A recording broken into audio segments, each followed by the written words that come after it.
Terima kasih yang mulia. Majelis Hakim yang kami muliakan, rekan penuntut umum yang kami hormati, para terdakwa dan hadirin sekalian. Kami membuat eksepsi ini yang mulia, kami jelaskan sedikit. Setebal 86 halaman, ada 6 bab, dan kami juga melampirkan barang bukti mendukung eksepsi ini, ditandai T1 sampai dengan T22. Izin kami bagikan biar sama-sama kita ini. Kami bagikan.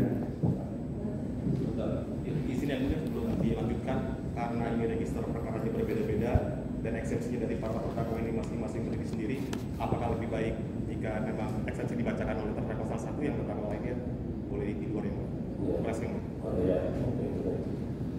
tadi seperti saya sampaikan, kalau dibacakan 80 halaman tidak,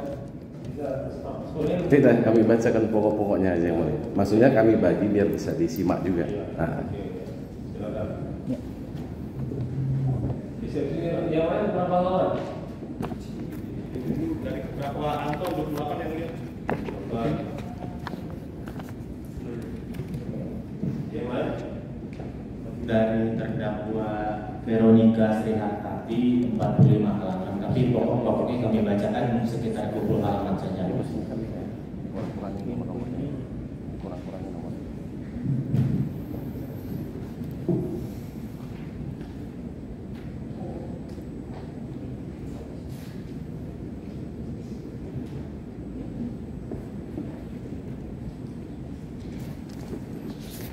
Ya, jadi kita lihat, kita sepakati ya, pokoknya karena kita masih ada perkara lain di orang saksi yang kita Baik. Iya. Siap. Terima kasih mulia, kami lanjutkan. Untuk bab 1 pendahuluan pada halaman 4 kami anggap dibacakan sampai dengan halaman 10. Kemudian kami mulai baca dari bab 2 halaman 11. Surat dakwaan disusun dari proses penyidikan yang cacat formil dan material serta bertentangan dengan hak asasi manusia dan peraturan perundang-undangan. 1. Bahwa terdakwa ditetapkan sebagai tersangka oleh penyidik pada Kejaksaan Agung berdasarkan surat perintah penyidikan, nomor tab dan seterusnya, junto surat perintah penyidikan Direktur Pidana Penyidikan Jaksa Agung Muda Tindak Pidana Khusus nomor dan seterusnya pada tanggal 6 Juni 2022. Bahwa berdasarkan surat penetapan tersebut diketahui terdakwa ditetapkan sebagai tersangka dalam penyidikan perkara dugaan tindak pidana korupsi kerugian keuangan negara berdasarkan pasal 2 ayat 1 junto atau pasal 3 junto pasal 18 Undang-Undang Tindak Pidana Korupsi. Kemudian yang ketiga, terdakwa telah dilakukan penahanan sejak tanggal 22 September 2022 hingga saat ini. Kemudian yang keempat, pada saat proses penyidikan, terdakwa telah dilakukan pemeriksaan sebagai tersangka sebanyak 4 kali, yaitu tanggal 22 September 2022, 23 September, 14 November, dan 20 Desember 2022.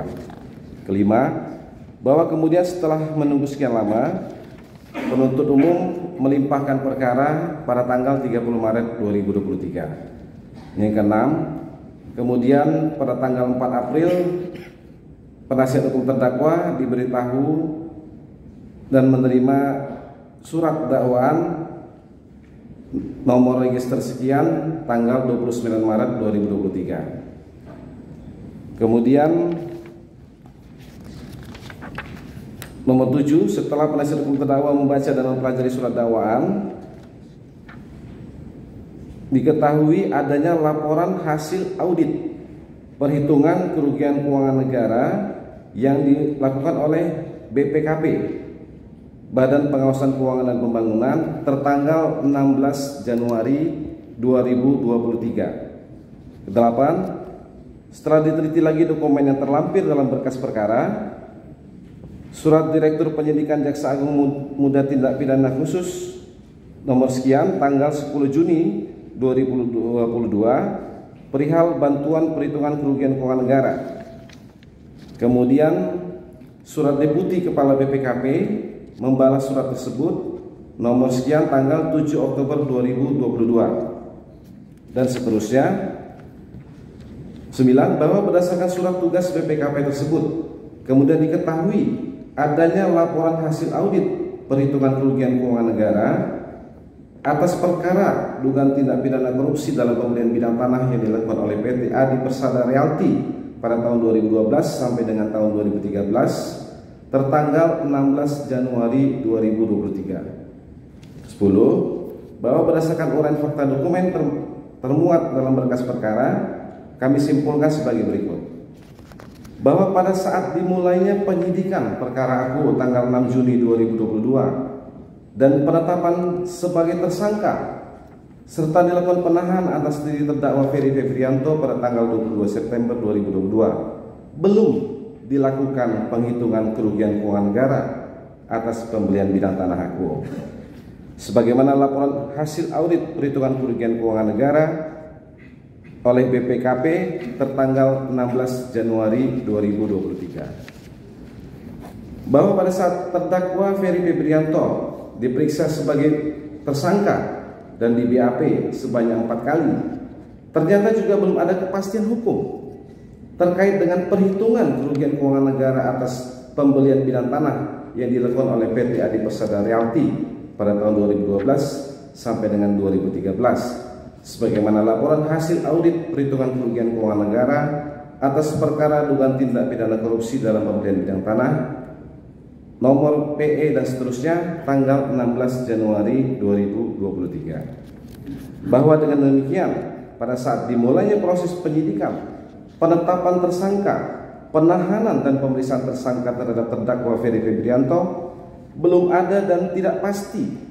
adanya kerugian keuangan negara dalam pembelian bidang tanah yang dilakukan oleh PT Adi Persada Realty tahun 2012 sampai dengan tahun 2013. Oleh karena belum dilakukannya penghitungan kerugian keuangan negara dimaksud, di mana laporan hasil audit kerugian keuangan negara baru ada tanggal 16 Januari 2023. Kemudian 11, bahwa selain itu terdapat jurisprudensi putusan peradilan Pengadilan Negeri Jakarta Barat perkara nomor 05-PIT/2022-PN Jakarta Barat tanggal 13 Juli 2022 yang diperiksa, diadili dan diputus oleh Hakim Tunggal Yang Mulia Asmudi SHMH dibantu oleh Eti Meiroyati SHMH sebagai panitera pengganti dengan pertimbangan hukum pada halaman 185-186 sebagai berikut. Menimbang bahwa untuk dapat ditetapkan sebagai tersangka dalam pasal 2 dan atau pasal 3 Undang-Undang 31 tahun 99 dan seterusnya harus terlebih dahulu ada perhitungan kerugian negara berdasarkan audit oleh lembaga tertentu baik BPK atau BPKP. Menimbang bahwa oleh karena hasil perhitungan kerugian keuangan negara yang dituduhkan kepada pemohon baru selesai dilakukan audit oleh pihak BPKP tertanggal 31 Mei 2022, sedangkan pemohon ditetapkan sebagai tersangka sejak tanggal 17 Januari 2022. Menimbang bahwa oleh karena pemohon ditetapkan sebagai tersangka sejak tanggal 17 Januari 2022, sedangkan hasil penghitungan kerugian keuangan negara baru diketahui berdasarkan laporan BPKP tertanggal 3 Juni 2022, maka penetapan pemohon sebagai tersangka mendahului dari hasil perhitungan kerugian keuangan negara yang dilakukan oleh BPKP, sehingga hemat pengadilan penetapan tersangka atas diri pemohon bertentangan dengan hak asasi manusia, merendahkan martabat pemohon, sehingga penetapan tersangka atas diri pemohon oleh termohon menjadi tidak sah dan bertentangan dengan peraturan perundang-undangan yang berlaku.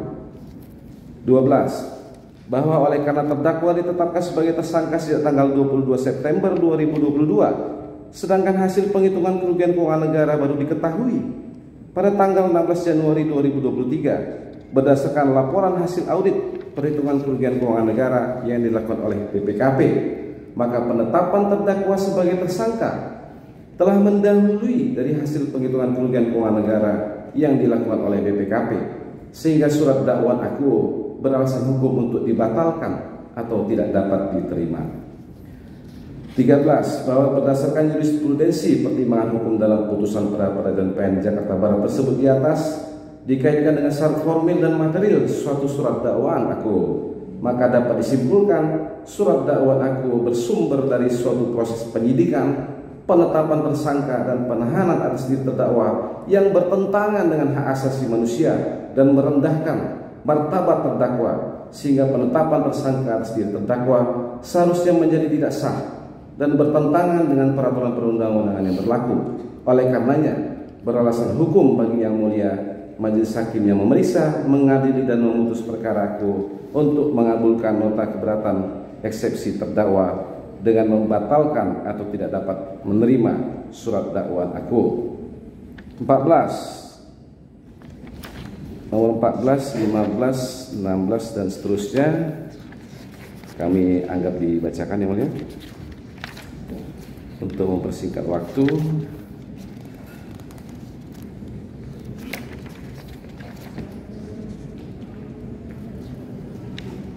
kemudian halaman 26 untuk bab ini kami tutup karena poinnya itu sudah kami sampaikan, bahwa berdasarkan uraian tersebut di atas, beralasan hukum bagi Yang Mulia Majelis Hakim yang memeriksa, mengadili dan memutus perkara aku, perhitungan kerugian keuangan negara yang dilakukan oleh BPKP setelah terdakwa ditetapkan sebagai tersangka dan ditahan oleh penyidik Kejaksaan Agung telah bertentangan dengan hak asasi manusia dan merendahkan martabat terdakwa. Oleh karenanya, nota keberatan aku dapat diterima. Dengan demikian, persidangan perkara aku dapat dihentikan dan atau surat dakwaan haruslah dinyatakan tidak dapat diterima. Itu bab 2 Yang Mulia. Lanjut poin-poin dalam bab 3.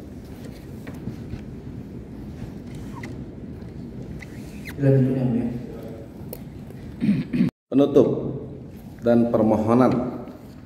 Berdasarkan pada pokok-pokok nota keberatan eksepsi yang telah kami uraikan tersebut di atas, maka kami selaku tim penasihat hukum terdakwa Ferry Febrianto memohon kepada Majelis Hakim yang mulia yang memeriksa, mengadili dan memutus perkara aku untuk menjatuhkan putusan sela dengan amar putusan yang pada pokoknya menyatakan sebagai berikut: menerima eksepsi dan dari penasihat hukum terdakwa Ferry Febrianto untuk seluruhnya. 2. Menyatakan surat dakwaan penuntut umum pada Kejaksaan Negeri Jakarta Selatan dengan nomor register perkara PDS strip 01-M.1-14-FT.1-01-01-2023 tanggal 29 Maret 2023 dalam perkara nomor 33-PIT sus strip TPK 2023 PN JKT PST tidak dapat diterima. Atau menyatakan surat dakwaan penuntut umum pada Kejaksaan Negeri Jakarta Selatan dengan nomor register perkara PDS strip 01-M.1-14-FT.1-01-01-2023 tanggal 29 Maret 2023 dalam perkara nomor 33-PIT sus strip TPK 2023 PN JKT PST batal demi hukum. 4. Menetapkan pemeriksaan perkara nomor 33-PIT sus strip TPK 2023 PN JKT PST terhadap terdakwa Ferry Febrianto tidak dilanjutkan. Memerintahkan mengembalikan berkas perkaraku kepada penuntut umum. Membebaskan terdakwa Ferry Febrianto dari segala dakwaan penuntut umum pada Kejaksaan Negeri Jakarta Selatan. 7. Memulihkan hak-hak terdakwa Ferry Febrianto dalam hal kemampuan, kedudukan, harkat serta martabatnya. 8. Membebankan biaya perkara aku kepada negara. Atau apabila Majelis Hakim yang mulia berpendapat lain, mohon putusan yang seadil-adilnya. Ex aequo et bono.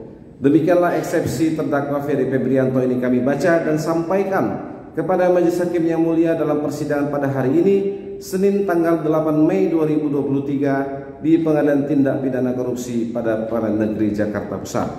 Hormat kami penasihat hukum terdakwa Ferry Febrianto, Lubis Nasution and Partner, Fadli Nasution, saya sendiri, Januar di sebelah kanan saya, Clara Dika Floriani, Esa LLM sebelah kiri saya, dan Julfikri di sebelah kanan yang mulia. Kami melampirkan barang bukti yang mendukung eksepsi ini dari bukti nomor T1 sampai dengan T22. Sudah kami serahkan semua Yang Mulia, termasuk soft copy plastisnya. Terima kasih Yang Mulia.